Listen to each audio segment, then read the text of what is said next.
নমস্কার বন্ধুরা, আজকে আমি 1 কাপ ময়দা দিয়ে বিকেলের জলখাবার বানিয়ে নেব।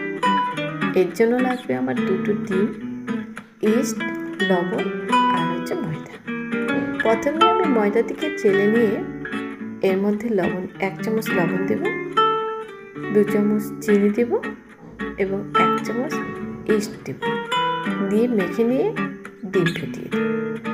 ডিম ফেটিয়ে নিয়ে মিশ্রণটিকে ভালো করে মেখে ঈষৎ উষ্ণ গরম জল মিক্সড করব।